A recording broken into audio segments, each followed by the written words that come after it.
Hello everyone, welcome back to another episode of r/Malicious Compliance. In today's episode, I have to pay for that 10 cents personal call charge? Done. Father's Day compliance. Oh, is that what I said? Before we get started, make sure to subscribe so you will never miss a video. So let's get started. I have to pay for that 10 cents personal call charge? Done.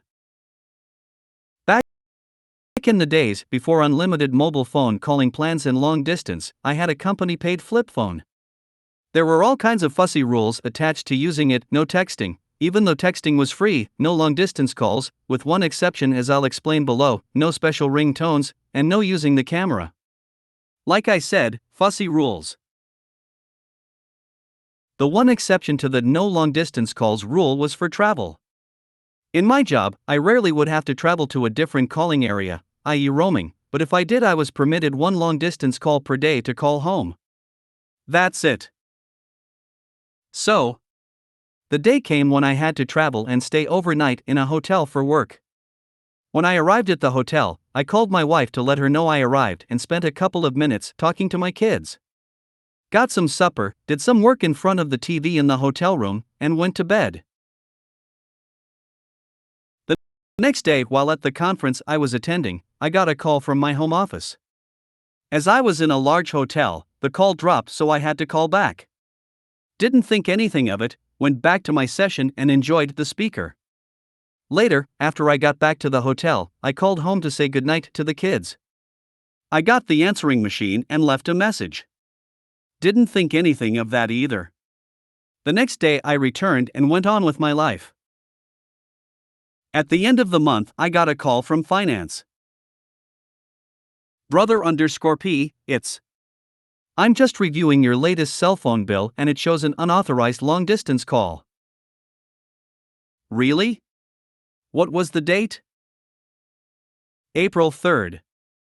You made a call to at 9:20 a.m., then another one to at 6:15 p.m. Oh, yeah, that's when I was at a conference. The first call was to me from the office, but I got cut off and had to call back. I called home from the hotel later. So, how would you like to reimburse us for the call? I beg your pardon? The second call. You have to reimburse for the unauthorized long-distance call. You have an expense claim from the conference, and so I can deduct it from that, or you can pay directly. How much are we talking about? 10 cents. 10 cents? 10 cents. Would you like that deducted from your expense claim?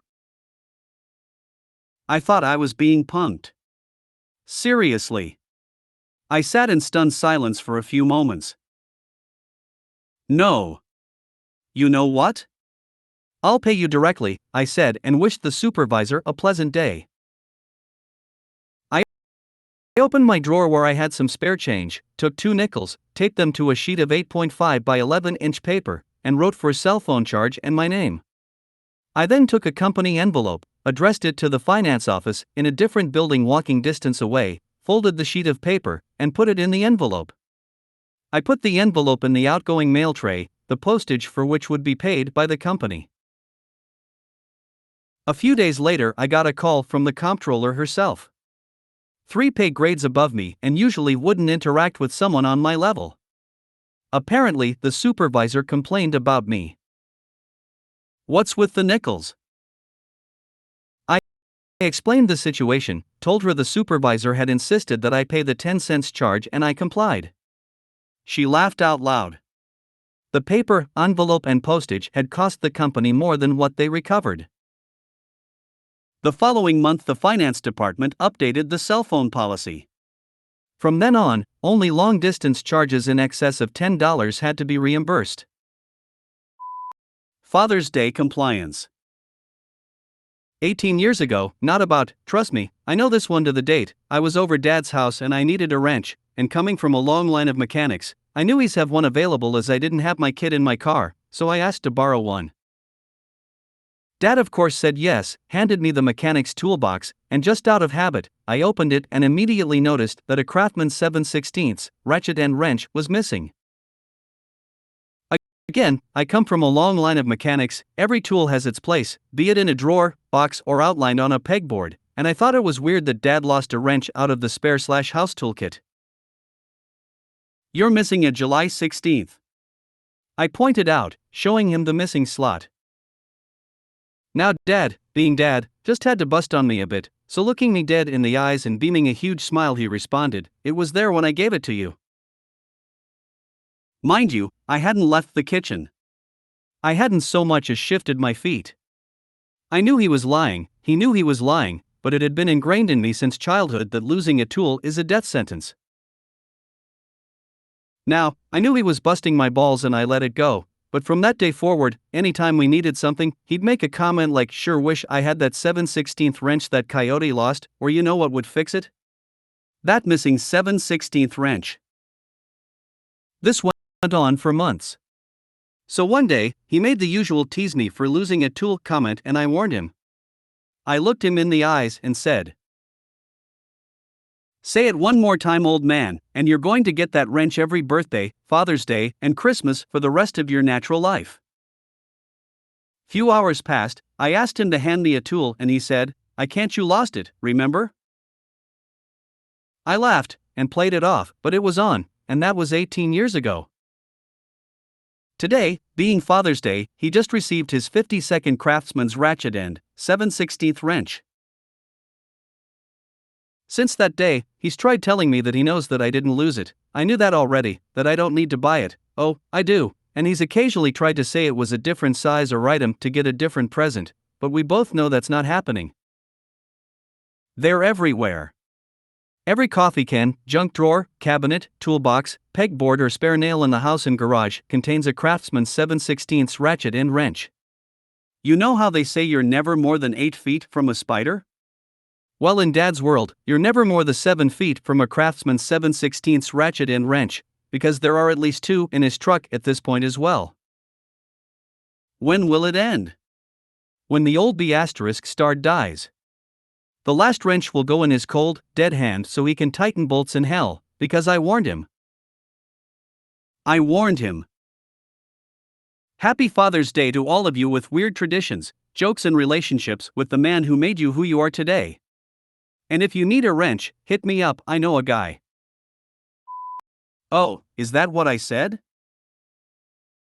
So at the old company I used to work at, I had a coworker who would consistently push their work onto me and then claim they did the work. They'd volunteer me for late shifts and then would basically say, "It's 'cause you're still new, you need more practice." At some point over the 3 months working there, I got really annoyed at consistently writing their copy for them and them taking the credit, and they'd consistently attribute it to me being new coolies.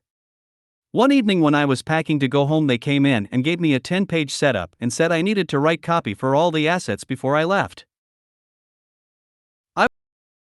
I was annoyed. It was a Friday night, I made plans and I wanted to leave. I told him I had plans and he said, "Again, you're new, I'm doing you a favor. This is how you'll learn what it takes to lead a team," and then he left. So I started making errors, nothing too hectic, i.e. we were running a competition and the poster was meant to say "Stand a chance to win your share of $1 million worth of prizes." I wrote "Stand a chance to win $1 million. Huge legal issue 'cause false claims and company could be sued, etc. So this person took the work as usual and published it the following morning. He didn't bother reading anything at all, he copy and pasted, and that was that. Monday morning comes and I got called to the MD's office. He told him I'd written the copy and I'd made the mistakes, etc., only for the MD to scold him for being incompetent and not doing his job and pushing it on an intern, and then also not reading before he posted. P.S. The MD saw the posts like 10h after they'd been posted and lost it. She called marketing and told them to pull all the posts down. Small victory, but he never asked me to do any of his work again after that. If you made it to the end of the video, thanks for watching. Don't forget to like, subscribe and share, and we will see you in the next video.